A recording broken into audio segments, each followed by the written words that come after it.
السلام عليكم ورحمة الله وبركاته. وانا قاعد مستني الماتش، لقيت المذيع في التلفزيون بيقول ان الماتش فاضل عليه ساعة. فكرت شوية قلت ياه، لسه 60 دقيقة. المهم بصيت في سقف الأوضة كده وانا قاعد، قلت طب ليه الساعة 60 دقيقة؟ ليه مش 40 وليه مش 70؟ في الفيديو ده هنجاوب ليه الساعة 60 دقيقة. بس قبل ما نبدأ ياريت تشترك في القناة وتفعل الجرس. في الأول، هو مين اللي سمى الساعة ساعة؟ هنلاقي الساعة اتعرفت في الأصل في الحضارات القديمة، في مصر القديمة وسومر والهند والصين، واتعرفت كواحد على 12 من الوقت بين شروق الشمس وغروبها، او 1/24 من يوم كامل. ولكن لو جينا للتطور التاريخي فهنلاقيها بدأت في اللغة اليونانية القديمة بكلمة اسمها هورا او فودوبيا بيا، والكلمة اللي نحكتم عليها ديت كانت تعني فترة زمنية او موسم او فصل. وبعدين جت اللغة اللاتينية اللي اخدت الكلمة هورا وسمت بيها الوقت. وبعد كده جت اللغة الفرنسية القديمة خدت نفس الكلمة هورا وحولتها لكلمة هور، وخلتها تعني جزء من 12 جزء من اليوم. وبعد كده في القرن الثالث عشر دخلت كلمة اور الفرنسية على اللغة الانجليزية وبقى اسمها اور، وحلت محل كلمات انجليزية قديمة كانت بتصف الوقت زي تايد وستاوند.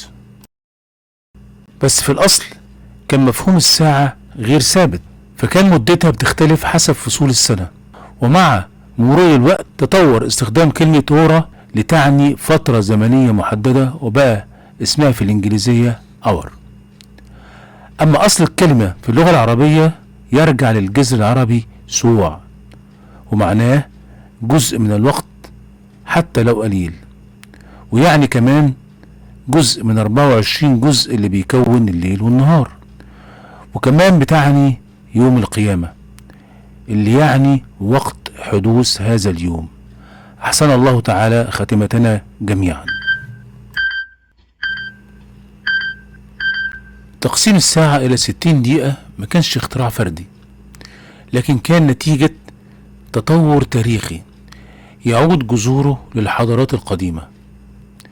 كان المصريين القدماء أول من قسموا الزمن إلى وحدات دقيقة مثل السنة والشهر واليوم، وحددوا مقاييس بطريقة فلكية ورياضية دقيقة.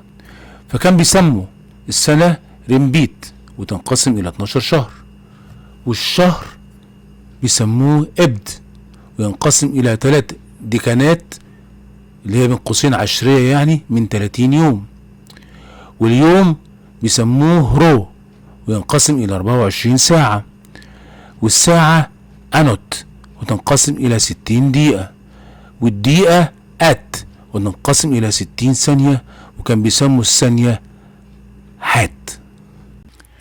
والمصريين القدماء قسموا اليوم إلى 12 ساعة نهارية و12 ساعة ليلية، يعني استخدموا النظام الاثنى عشر.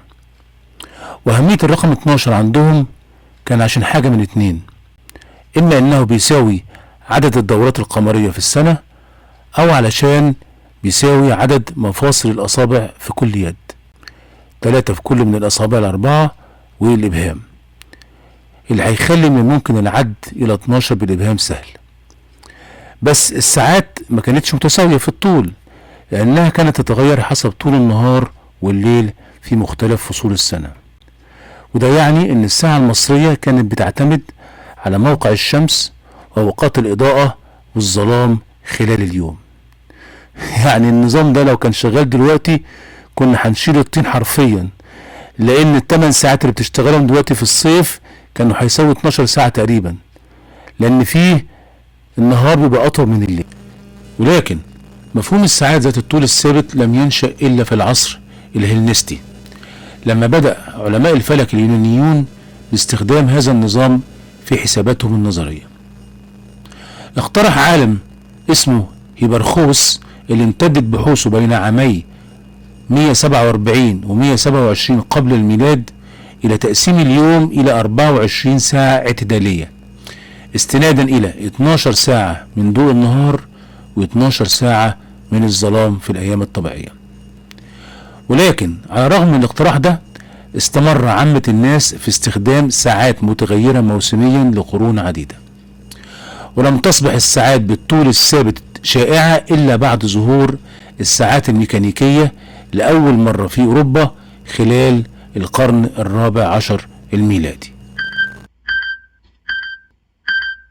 بعد كده جم البابليون وعملوا حساباتهم الفلكية باستخدام النظام الستيني.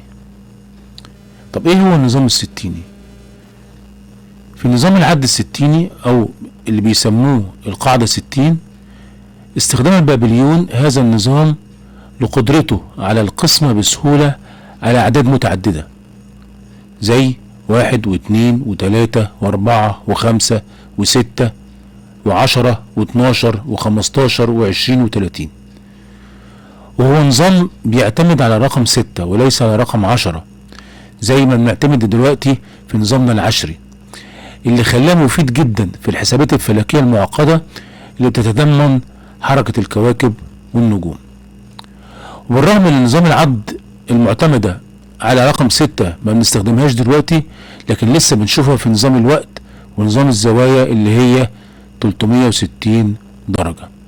العجيب في الموضوع ان فرنسا استخدمت النظام العشري في حساب الوقت والايام بعد الثورة الفرنسية لعدة سنوات، النظام الستيني لانه عملي واصبح اساسا لقياس الوقت والزوايا. وزي ما قلت قبل كده بدأ استخدام الدقائق والثواني بشكل تدريجي بعد ظهور الساعات الميكانيكية في نهاية القرن الرابع عشر، والتي بدأت تعرض الدقائق بشكل عملي لعامة الناس. بفضل الحضارات القديمة اللي حددت وحافظت على تقسيمات الوقت لغاية دلوقتي المجتمع الحديث ماشي على ان اليوم مكون من 24 ساعة، والساعة مكونة من 60 دقيقة، والدقيقة مكونة من 60 ثانية.